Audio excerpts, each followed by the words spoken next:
Growing up in Ibadan, I heard stories of criminals who were lynched by angry mobs when allegedly caught red-handed. I never experienced a lynching session myself, but as a child, I knew that jungle justice was common in Nigeria. It was reported in the papers and on TV. We talked about it at home and in school. When I got to college, I found out that mob justice also existed there. In my school, we called it maximum shishi.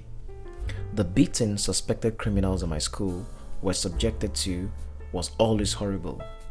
If a thief was allegedly caught red-handed and reported to the student union, a makeshift trial would be conducted, and if guilt was established, the suspect would be stripped to their underwear and taken to every residential hostel on campus, where other students would be invited to beat the suspect at intervals. The student union argues that if they hand over the suspects to the school, their admission would be terminated. Hence, maximum shishi actually helps the suspects retain their studentship, while at the same time, it deters other students from committing crime. It was shocking for me to discover that jungle justice exists on university campuses, given that a university is supposed to be full of enlightened minds. It is the last place you'd expect something like this to happen. However, if the gown is guilty of this, can we blame the town for not knowing any better?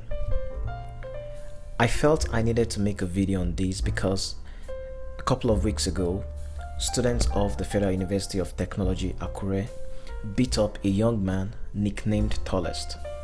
Based on what I read online, Tallest and his crew had been harassing and extorting students of FUTA until they served in jungle justice. Tallest was beaten black and blue.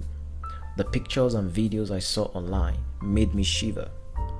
A friend of mine joked that they turned Tallest into a cartoon character, seeing how bloated his face was. For the avoidance of doubt, I should say that I am in no way supporting criminals.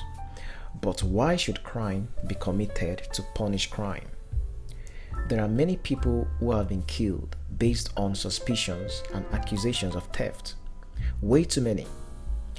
And it's very ironic that for a people who are overwhelmingly religious and who claim to be pro-lifers, they would, at the snap of the finger, pour liters of gasoline on suspected criminals and set them ablaze.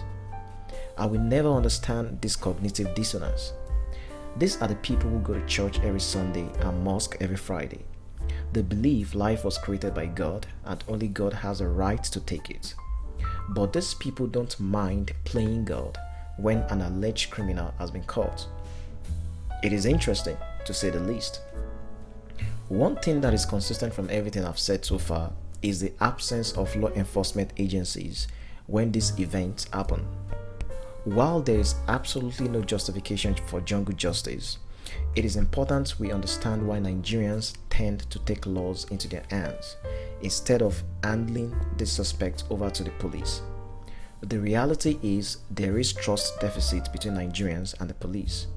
The Nigerian police force is notorious for being the most hated institution in the country, and if I'm going to be honest, a lot of this is justified. Though the Nigerian police force has the motto, "Police is a friend," a lot of Nigerians actually see them as fiends. These are the same people who brutalize, extort, and make up trumped-up charges against innocent Nigerians. How do we honestly expect Nigerians to trust them? To add to this, most Nigerians are overwhelmed with the dystopian realities of trying to survive in an underperforming economy. There are bills to pay and mouths to feed, and the government is conspicuously absent in their lives. There is so much pent-up anger and angst in the hearts of most Nigerians. This is why they vent all of their frustration on suspected criminals, even to the extent of lynching them sometimes.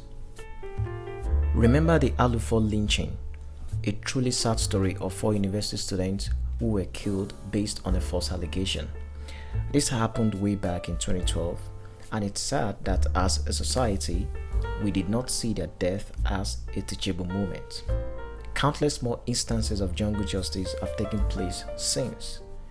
Imagine how many innocent people must have been killed in similar circumstances. I understand the instant urge for retribution when we feel we've been wronged. We are emotional beings, and the desire to want to have your pound of flesh comes naturally.